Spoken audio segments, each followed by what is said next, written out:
우리 다시 한번 인사하는데 만나서 반갑습니다. 이 시간 주님의 이름으로 나온 여러분들을 환영하고 축복합니다. 주님의 귀한 은혜가 함께 간절히 축원합니다.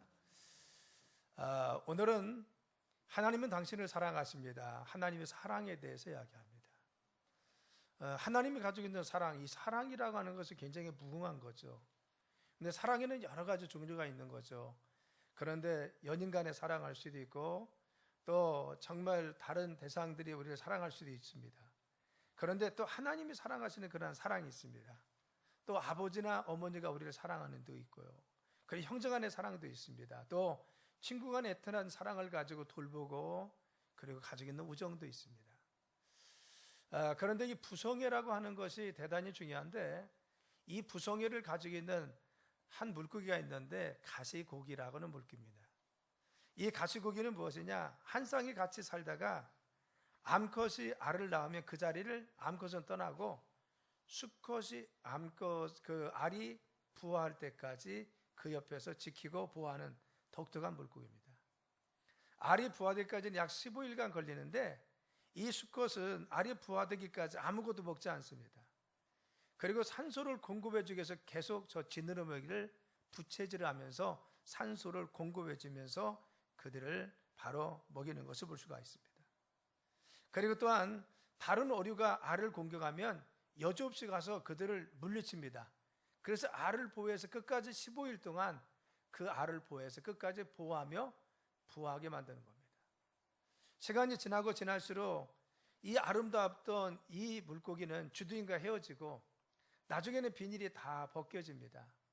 그리고 마지막 정말 이 모든 알들이 부화하고 나면은 이 가시고기 아비는요 결국 그 앞에서 진액에 빠져서 죽고 맙니다.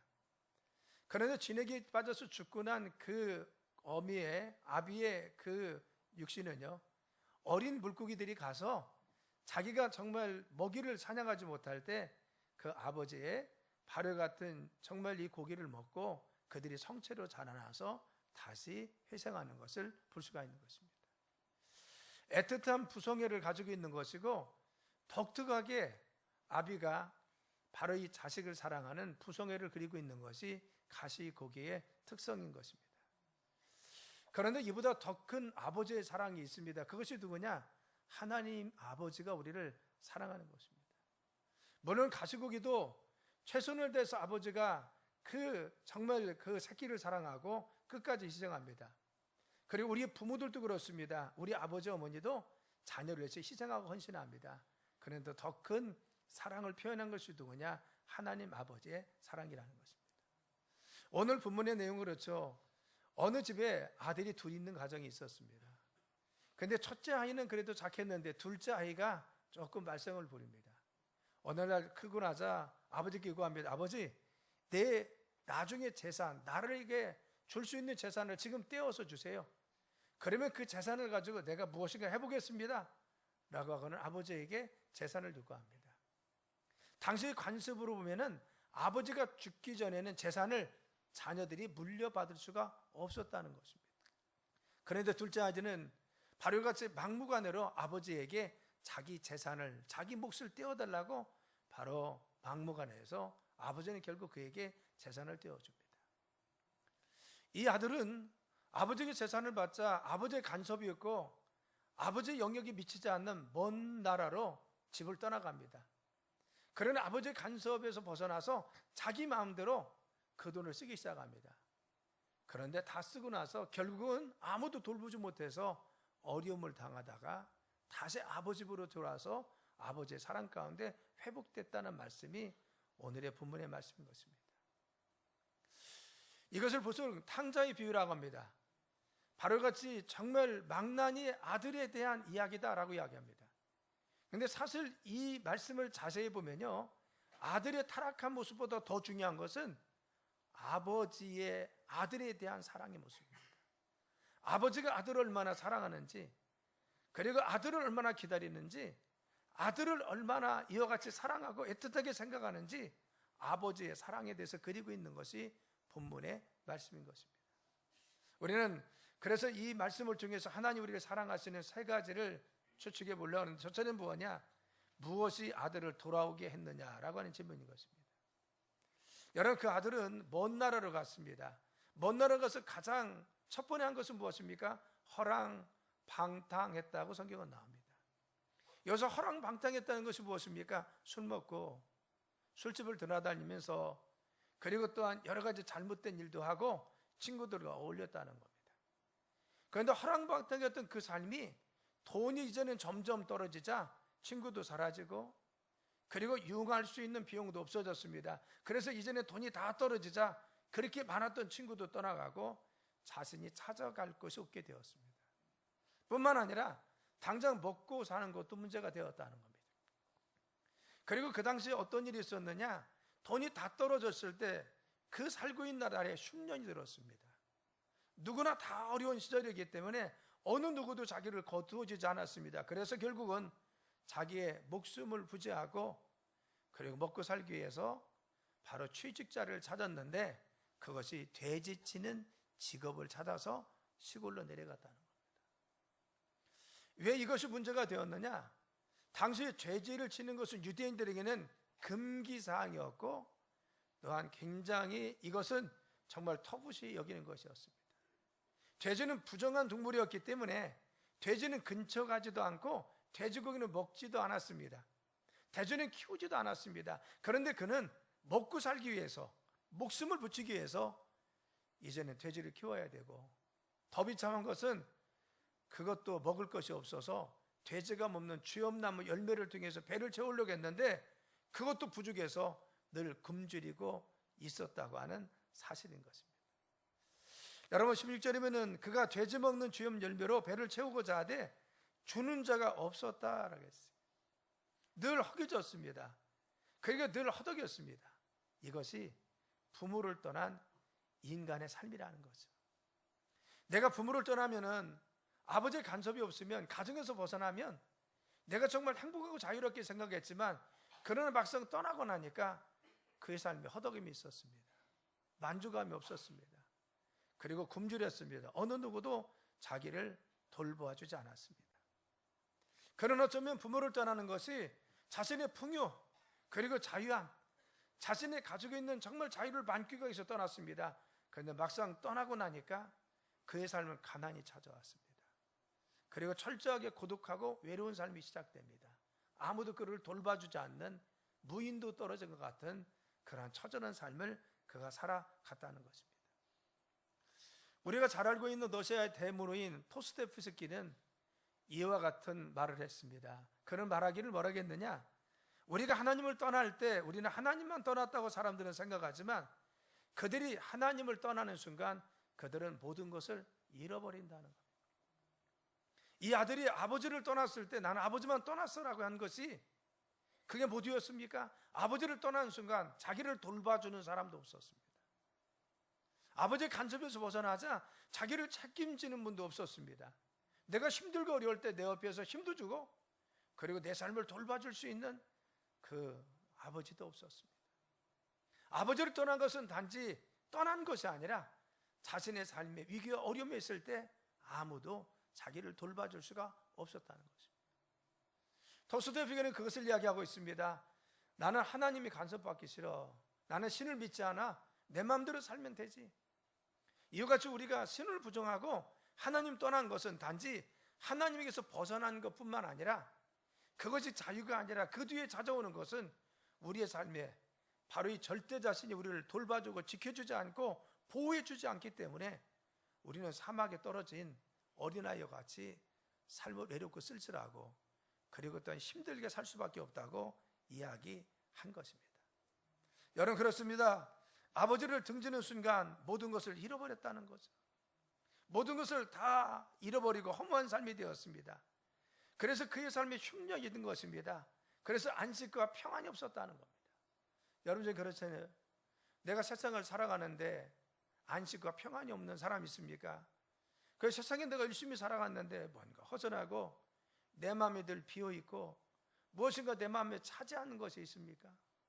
이 아들은 아버지를 떠났었어요.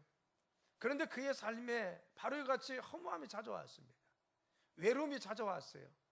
그리고 어느 누구도 메꿀 수 없는 그런 허전한 마음, 공허함 속에, 가난함 속에 지냈습니다. 우리의 삶이 그렇다는 겁니다. 하나님 떠난 사람들은 무엇인가 삶에 만족하지 못할 수 있습니다. 많은 사람이 이와 같은 자신의 삶의 허무함을 메꾸기 위해서 때로는 권력을 추구하기도 하고, 때로는 명예를 추구하기도 하고, 때로는 향락을 추구하기도 하고, 때로는 물질을 통해서 내 욕망을 다 채우면 내가 행복하겠지라 생각합니다. 그런데 여러분, 그렇지 않더라는 것입니다. 우리가 잘 알고 있는 영국의 희극 배우인 채플린이라는 사람이 있죠. 저는 채플린요, 얼굴만 봐도 웃음이 나옵니다. 이분은 얼마나 많은 웃음을 우리에게 선사했습니까? 얼마나 많은 희극적인 그러한 연극과 그러한 영화들을 우리에게 많이 제공해 주었습니까? 그런데 그는요, 말년이 되어서 이와 같이 고백했습니다. 나의 삶은 고독과 허무와 평안이 없는 인생이었다는 겁니다. 나는 받은 사람들을 웃겼지만, 많은 사람이 기쁨을 줬지만, 나는 많은 인기도 있었지만, 나는 많은 돈도 누려봤지만 내 삶은 허무함이 있었다. 내 삶을 고독했다는 겁니다. 하나님 없는 삶, 하나님 모시지 않는 삶, 하나님 섬기지 않는 삶이 이토록 하나님 주시는 기쁨이 없으면요, 삶에 허무하고 정말 우리의 삶에 고독할 수밖에 없다고 하는 것입니다. 우리가 잘 알고 있는 세계 영화배우 마릴린 먼로가 있습니다. 세상의 남자들은 바로 다 그 마릴린 먼로를 여인과 같이 생각할 수 있습니다. 그런데 만인의 연인이라고 하는 그 마릴린 먼로는요, 마지막 불안과 공포 속에서 바로 고독 때문에 마지막 자살해서 죽고 마는 것입니다. 미국에 유명한 재벌의 딸이 있었습니다. 당시에 가장 유명한 사람과 결혼했습니다. 많은 부를 누리고 세상에서 얻을 수 없는 가장 멋진 남자와 함께 결혼생활을 시작했습니다. 그런데 에델 디폰트는요, 마지막 고독과 허무함을 이기지 못해서 결국은 화장실에서 목마르다 자살하고 맙니다. 우리의 삶에 무엇인가 돈이 있다고 만족합니까? 내 삶에 명예 있다고 만족합니까? 내 삶의 자녀가 잘 됐다고 해서 여러분, 그것으로 내 삶이 정말 모든 것이 다 채워졌습니까? 지나고 나면은 무엇인가 허덕이고 고독함이 있고 외로움이 있고 갈망이 있는 것이 우리의 삶인 것입니다. 왜 그래요? 답이 틀려서 그래요. 우리는 세상에 나가면 괜찮겠지, 세상에 나가서 향락을 취하면 되겠지, 아버지 간섭이 없는 가서 내 마음대로 살리면 내가 기쁘겠지. 답을 잘못 알아서 이 아들의 생애가 망가진 것입니다. 우리는 우리의 삶에 잘못된 우리의 가치를 가지고 내가 돈을 얻으면, 내 자녀가 달리면, 내 가정이 화목하면 내 삶은 영원히 기쁘겠지. 아닙니다. 그것이 정답이 아니더라는 겁니다. 지나고 나면 늘 허전함이 있고 바닷물을 마신 것 같이 우리의 삶에 공허함이 있는 것이 우리의 삶입니다. 여러분, 성경은 뭐라고 합니까? 우리에게 참된 만족과 안식을 주시는 분은 하나님이라고 말씀하여 주고 있는 겁니다. 그래서 흉년이 들었을 때 이 아들은 그때야 깨달았습니다. 아, 그렇구나. 내가 내 삶의 만족은 아버지 집에 가는구나. 나를 돌봐주고 나를 책임져 주시는 아버지께 돌아가야만이 내 삶이 참된 만족이 있구나. 그리고 돌아갔습니다. 그래서 17절이면은 나 스스로 돌이켜 가라되 내 아버지에게는 양식이 풍족한 품권이 얼마나 많은고 나는 여기서 줄여 죽는다라고 했어요. 그렇죠. 아버지 집에 풍족한 것이 있다는 것을 알고 스스로 돌이켰다라고 했어요.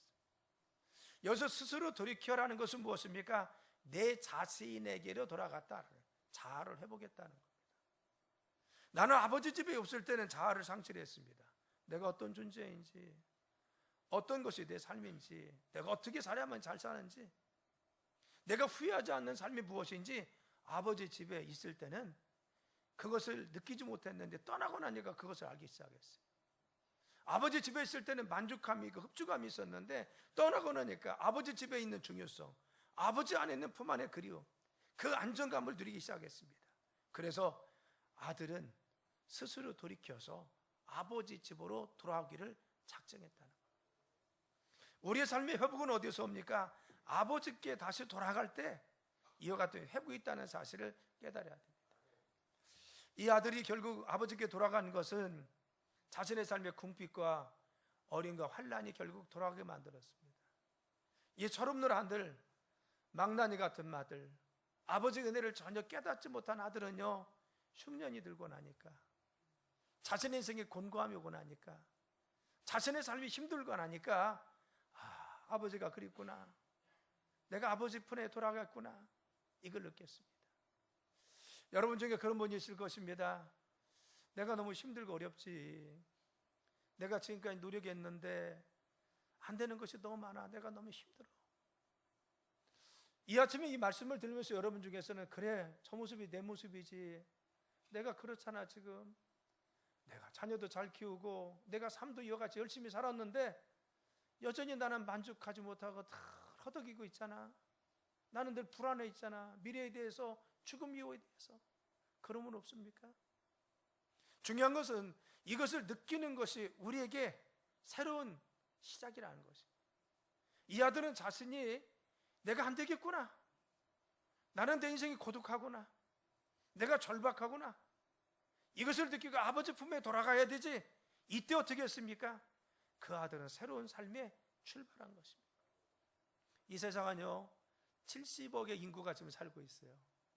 그래서 여러분 모두가 저를 볼 때 70의 인구 중에 하나입니다. 그런데 신기한 것은 저와 똑같은 손금을 가지고 있는 사람 하나도 없고요, 지문을 가진 사람 하나도 없습니다. 저와 똑같은 성격과 체질과 체구를 가지고 있는 사람 아무도 없고, 얼굴 가진 사람도 없습니다. 저만큼 머리 빠진 사람도 없고요, 아무도 없습니다. 그래서 하나님께서는요, 70억의 인구를 다 제각기 다 다르게 만드셨습니다. 형제간에도 다르고 일란성 쌍둥이도 다릅니다. 같다고 하면 무엇인가 다 다른 구석이 있더라는 것입니다. 이 사실을 성경은 뭐라고 합니까? 이전에도 나와 같은 사람도 없고 지금도 나와 같은 사람 없고 이유도 없는데, 하나님 어머니 모태 속에서 우리의 오장육부를 빚어 만들어서 우리 하나하나를 빚어 만들었다. 우리가 공장에서 찍어내는 것은 거의 비슷할지 모르지만, 여러분 어느 작가가 그것을 스스로 새겨서 뭔가 만들면요, 아무리 똑같은 작가가 할지라도 전에 있는 것과 지금이 다릅니다. 똑같을 수 없습니다. 그래서 작가들이 심혈을 기울인 것을 우리는 걸작품이라고 합니다. 하나밖에 없는 작품. 하나님은요, 우리 한 사람 한 사람을 어머니 모태 속에서 당신이 손수 빚어 만들었다고 성경은 말합니다. 우리는요, 명품 중에 명품이 왜 하나님이 만들었습니까? 창조주 하나님이 우리 한 사람 한 사람을 빚어 만들었습니다. 그리고 세상에 보내셔서 우리의 가정에 보내주시고 우리의 자녀로 삼아주시고, 그리고 우리 가정의 한 일원으로, 사회 일원으로 우리를 삼아주셨어요. 그리고 우리의 주인 되셔서 우리를 지금 이끄시고 붙들어 주시고 우리가 복된 인생을 살아가도록 만드신 분이 하나님이십니다. 하나님 우리를 이 세상에 보내셨을 뿐만 아니라 우리를 복되게 살아가도록 사랑하여 주신다고 성경은 말해요. 그래서 무궁한 사랑으로 우리를 사랑하신다는 거예요. 왜? 우리를 축복해 주시기 위해서, 우리의 삶이 복된 삶을 살기 위해서. 여러분들이 여러분 자녀를 향해서 늘 축복하는 마음이 있습니다. 내 자녀를 잘 되어가려는 마음이 있습니다. 그를 위해서 내가 최선을 다합니다. 하나님도 마찬가지입니다. 그 자녀를 향해서 당신이 만든 독특한 작품인 우리 한 사람 한 사람이 잘되고 복받는 삶을 살길 원하셔서 당신의 형상대로 우리를 만드셔서 이 세상에 보내셨다는 것입니다. 우리는요, 나를 정말 참되게 하시고 낯을 복되게 하시고 축복하신 아버지인 하나님께 돌아갈 때, 나를 창조하시고 나를 만드시고 아시는 하나님께 돌아갈 때 우리의 삶에 둘째 아들과 같이 참된 만족이 있어요. 그래서 우리는 무엇이 중요합니까? 결단해야 됩니다. 그래, 나는 아버지 품에 돌아가서 살아가야지 일켰다. 이 아들이 왜 돌아갔느냐? 이게 두 번째 질문입니다. 왜 돌아갔습니까? 그렇죠, 흉년 때문에 돌아갔어요. 고난 때문에. 그런데 어떻게 돌아갔습니까? 결단합니다. 그래, 내가 아버지 집에 돌아가야지. 이 시간 나온 여러분 중에서도 아직도 예수님 못 믿는 사람이 있습니까? 하나님 잘 섬기지 못하는 사람이 있습니까? 내가 신앙생활 하지 않고 교회 나오지 않은 사람이 있습니까? 결단하는 것이 중요합니다. 그래, 나도 안무교회 집사님과 같이 신앙생활을 해봐야지. 목사님 말씀과 같이 이 말씀 믿고 나도 좀 하나님 믿어봐야지. 하나님께서 나를 이끄시고 보호하시는 그 사랑 가운데 거해야 되지. 이 결단하면서 하나님께 돌아서는 것, 이것이 우리에게 굉장히 중요하다는 것입니다. 세상에 많은 사람들은 내가 어디로 가야 되는지 몰라서 그렇다겠어요. 그래서 돈을 통해서 행복해지려고 하고, 내가 향락을 통해서 행복해지려고 하고, 내가 가정을 통해서 더 많은 것을 소유해서 아파트 더 넓어지면, 좋은 차 사면 행복해질 거라고 합니다. 그런데 정말 행복합니까? 우리의 삶이 이전보다 얼마나 윤택해졌어요. 얼마나 많은 것들을 지금 누리고 있습니까? 우리 여건이 얼마나 좋아하고 여유가 많이 생겼습니까? 그런데 정말 내 삶에 나는 정말 행복해, 나는 후회 없어, 그런 삶을 살고 있습니까? 그렇죠. 여러분, 그렇습니다. 이 세상에서는 행복을 줄 수가 없어요. 더더군다나 중요한 것은 무엇입니까? 이 세상에서 끝나는 것이 아닙니다. 여러분이 잠을 자면서 꿈을 꾸듯이 우리 육체가 이 땅에 무척 흙으로 돌아가도 우리 영혼은 하나님이 생기를 불어 넣어줬기 때문에 그 하나님 주신 영혼은 영원한 세계로 가는 겁니다. 그래서 꿈에 내가 누워 있을지라도, 나는 잠잘지라도 나가 움직이듯이 영혼은요, 내 육신이 죽고 난 다음에 다시 하나님 품으로 돌아가서 믿는 자는 천국에 가고 믿지 않는 자는 영원한 불못인 지옥에 간다. 우리가 정말 이와 같이 미래의 영적 세계를 지금 준비하고 있습니까? 나는 지금 당장 죽어도 나는 갈 곳이 있어, 이런 삶을 지금 살고 있습니까? 나는 후회하지 않았어요. 그런데 중요한 것은 나는 지금 당장 죽어도 내 영혼이 갈 곳이 있어, 나는 예비된 곳이 있어, 이런 확신이 있습니까? 그래서 중요한 것은 우리는 어떻게 해야 됩니까? 바로 아버지께 돌아가야만이 우리의 삶도 보장받고 영생 천국에 들어갈 수 있는 권리도 얻는다는 겁니다. 오늘 18절과 19절이면 내가 이런 아버지께 가서 이르기를, 아버지여, 내가 하늘과 아버지께 죄를 지었사오니 지금부터는 아버지의 아들의 일컬음을 감당하지 못하겠나이다. 나를 품꾼의 하나로 보소서 하리라 하고 라겠어요. 그래서 이 말씀에 보면요, 이 아들은 어떻게 생각했습니까? 내가 아버지께 돌아가야지, 그래도 아버지께 돌아가야 내가 살 수 있어 라고 생각했지만 그 마음속에 어떻게 했어요? 야, 이제는 나는 아버지의 아들이라고는 못 가고 품꾼의 하나로 가서 있어도 좋겠다라 생각했다는 겁니다. 왜? 내가 너무 아버지께 죄를 많이 지어서 내가 아버지께 갈 자격이 없는 것 같아서.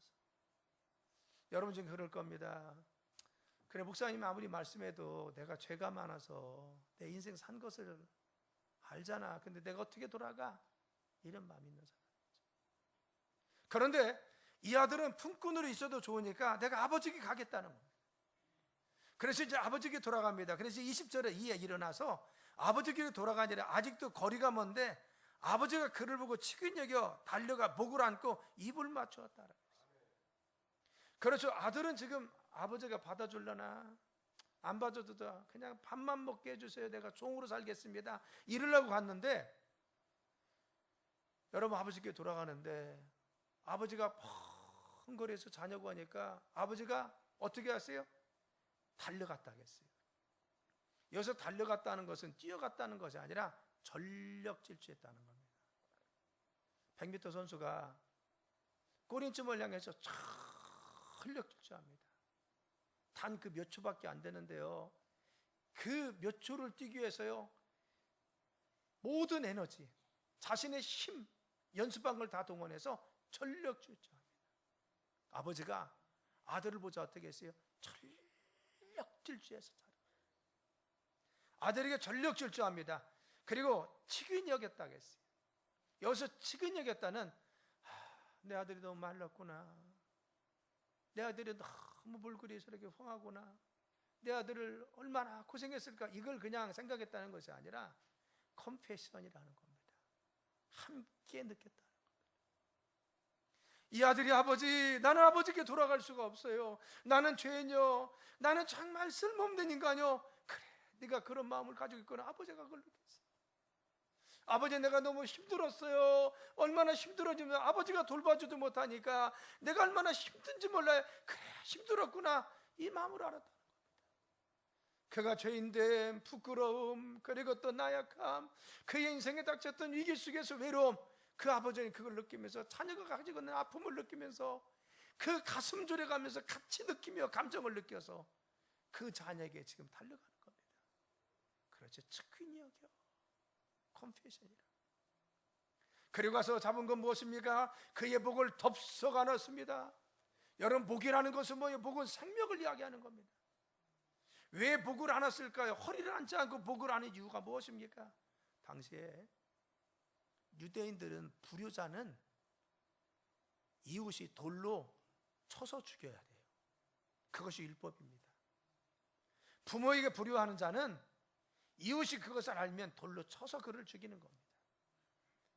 이 둘째 아들은 아버지의 재산을 돌아가시기도 전에 분배받아서 나간 줄 뻔히 압니다.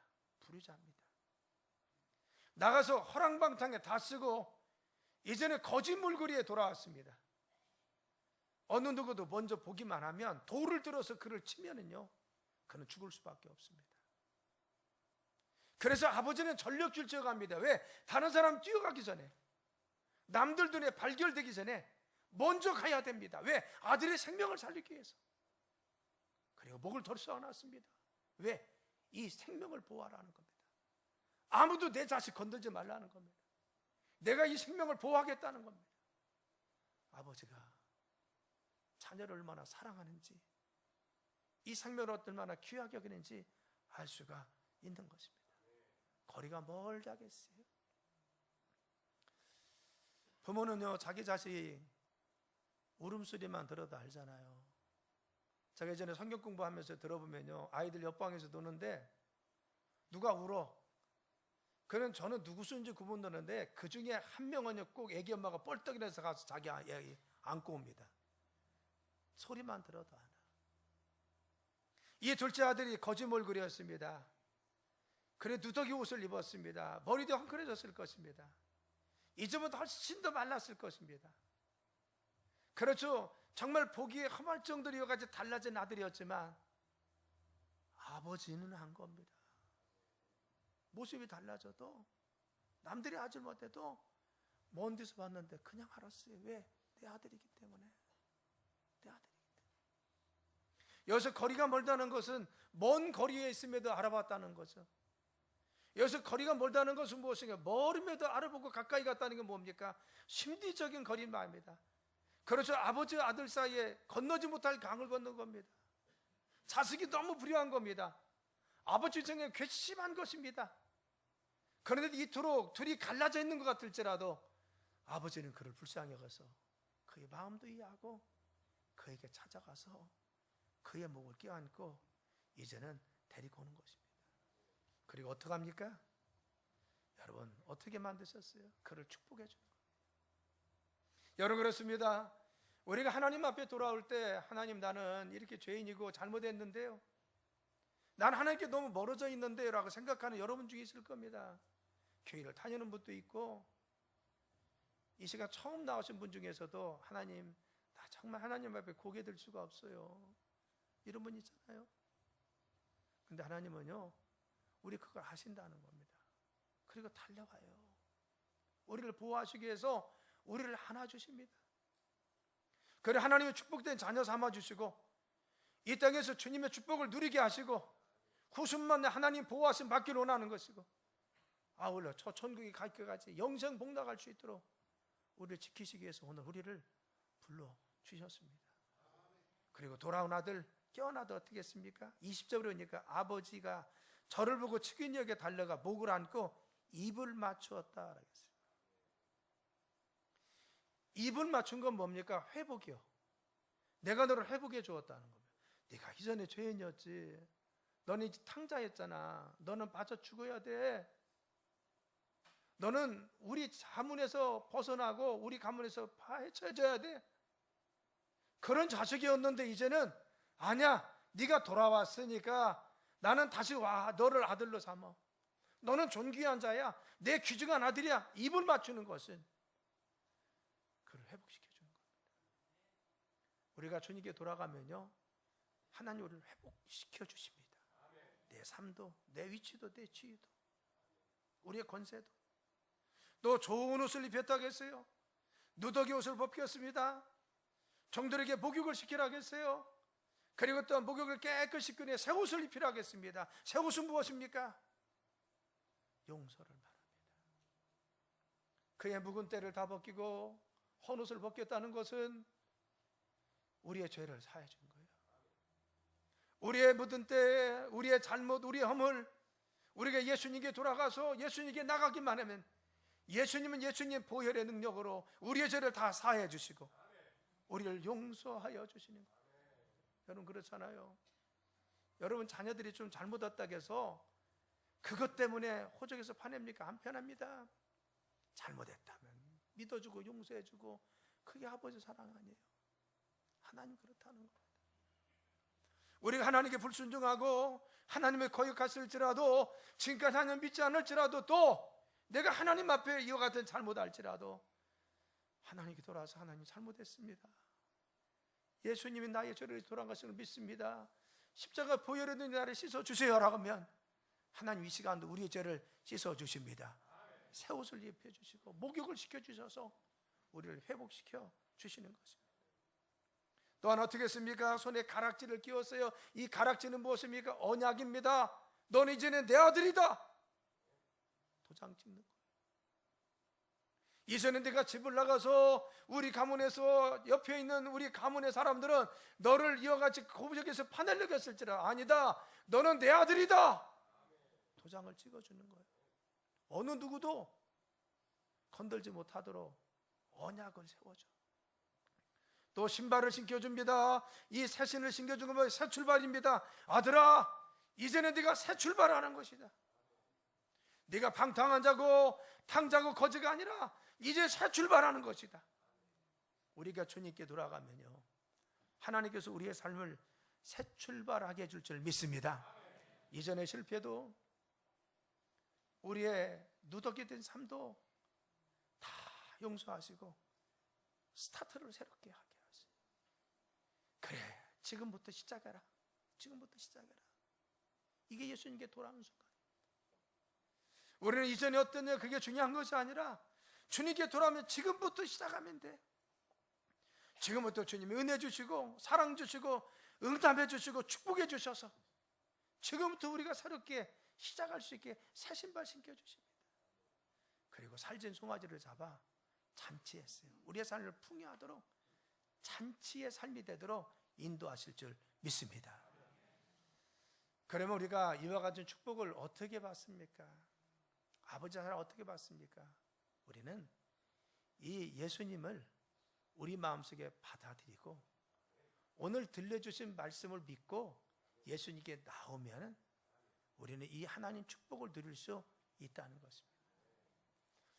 여러분은 여러 가지 장애가 있는 분도 있어요. 내 삶에 어려움도 있고 공고함도 있어서 내 마음속에 그래 내가 예수님 믿고 살아야지, 이런 마음 가지고 있는 사람이 있습니다. 결단하면 됩니다. 중요한 것은 성경은 영접하는 자, 그 이름을 믿는 자들에게는 하나님의 자녀가 되는 권세를 주신다고 했어요. 영접 무엇을 받아들이는 것입니다. 아, 이 아버지가 하나님이구나. 나는 탕자였는데 아버지께 돌아가기만 하면 내가 어떤 죄를 지었을지라도 아버지는 나를 받아주셔서 내 죄를 용서해 주시고 새 신을 시키셔서 우리를 새 출발하도록 우리를 인도하시는구나. 그래 아버지께 돌아가자. 잘못됐다고 하자. 이 사실을 받아들이면 돼요. 성경은요, 예수님께서 우리 죄를 위해서 십자가에 달려 죽으심으로 말미암아 우리의 모든 죄를 이미 2000년 전에 씻어줬다고 말씀하세요. 우리가 누더기 된 탕자와 같이 방탕했던 삶, 하나님 모르고 살았던 이 죄는요, 우리가 하나님 앞에 와서 예수님이 이 십자가상에서 2000년 전에 내 죄를 위해서 대신 짊어지시고 죄값을 대신 치러줬습니다. 나는 이것을 믿습니다.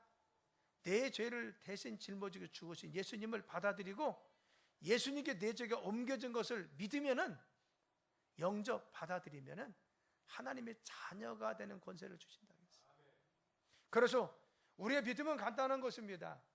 내가 이 죄에서 사함받고 하나님 자녀 되는 것은 열심히 노력해서 되는 것이 아니라, 돈을 주고 사서 되는 것이 아니라, 중요한 것은 예수님이 말씀을 믿고 받아들이면 하나님 자녀가 됩니다. 그래서 너희가 마음으로 믿어 의에 이르고 입술로 시인해서 하나님의 자녀가 된다. 그래서 마음으로 믿으면 됩니다. 그렇구나, 하나님이 당신의 아들을 이 땅에 보내주셔서 내 죄값을 위해서 2000년 전 예수님이 십자가에 달려 죽으심으로 말미암아 나의 죄를 다 씻어주시고 나를 죄 가운데서 바로 구원해 주셨구나.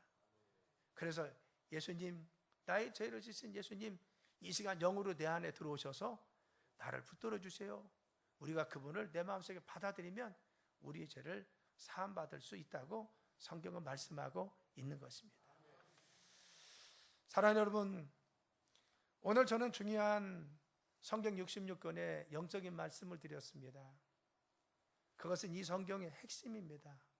이 말씀이 성경 66권을 다 묶어놓은 핵심이라는 겁니다. 저는 이 시간 여러분들에게 조용히 청합니다. 여러분에게 묻는데요, 이 시간 눈을 감고 조용히 들어주실 바라겠습니다. 다 눈을 감으시겠습니다. 사랑하는 여러분, 그동안 하나님 없이 살았던 지난 날을 회개하고 예수님을 나의 구주로 영접하고 마음에 모시면 여러분은 모든 죄를 용서받고 하나님 자녀로 살아갈 수가 있습니다. 그냥 교회에 나왔다고 해서 죄를 용서받는 것이 아닙니다. 예수님을 내 마음속에 받아들이고 영접하는 자가 하나님의 자녀가 되고 죄에서 벗어나서 하나님 돌봄 가운데 승리할 수가 있는 것입니다. 그래서 예수님을 영접하고 아버지께 돌아오는 자들은 하나님의 아들로, 하나님의 딸로 우리를 삼아주셔서 이 땅뿐만 아니라 영생에 이르기까지 죽어서 이후도 우리의 삶을 보장하시고 축복하여 주십니다. 이 시간 말씀을 같이 들었는데요, 목사님, 오늘 말씀 듣고 나니까 나도 예수님 믿었으면 좋겠습니다. 그리고 교회 나와서 목사님과 같이, 장로님들과 같이 그렇게 안정된 삶을 살고 싶어요. 그리고 천국 가고 싶고 하나님 돌봄 가운데 우리 가정을 이끌고 싶어요. 이런 마음을 가지고 있습니까? 하나님은 이 시간 여러분들이 돌아오기를 원합니다. 그냥 이 사실을 믿고 제가 하는 기도를 같이 따라서 하면 주님께서 여러분들을 붙들어 줄 줄 믿습니다. 이 시간 조용히 눈 감고요, 나 교회 다니기 원합니다, 이 시간 예수님 믿기를 원합니다, 그런 분이 있으면요, 여러분 눈 감고 손을 들어 주십시오. 아주 중요합니다. 손만 조용히 들어주세요. 나는 지금부터 예수님 믿기를 원합니다. 손을 좀 번쩍 들어주세요. 번쩍. 많은 분들이 들었는데요, 이것은 하나님 앞에 우리가 하는 겁니다. 하나님께서 보고 계시고요, 우리 입술을 사용해서 고백할 때 주님께서 우리를 받아들여 영접할 줄 믿습니다. 다시 한번 손을 번쩍 드세요. 이제부터 예수님 믿겠습니다, 교회 다니겠습니다, 그런 분들이 있습니다. 자, 다 함께 눈 감고 따라서 합니다. 주 예수님, 저는 죄인입니다. 그런데 예수님께서 나의 죄를 위하여 십자가에서 못 박혀 죽으시고 나의 죄를 대신 짊어지시고 죄값을 치러주셨음을 감사드리며 믿습니다. 예수님, 나를 정결케 하시고 깨끗하게 하여 주옵소서. 또한 예수님, 내 마음에 영으로 이 시간 오시옵소서. 그래서 나의 죄를 씻어주실 뿐만 아니라 저의 남은 생에 우리 주님이 우리 안에서 우리를 인도하시고 하나님의 복된 길로 저희들을 인도하여 주옵소서. 예수님의 이름으로 기도드렸습니다. 아멘. 기도합니다. 하나님 감사합니다.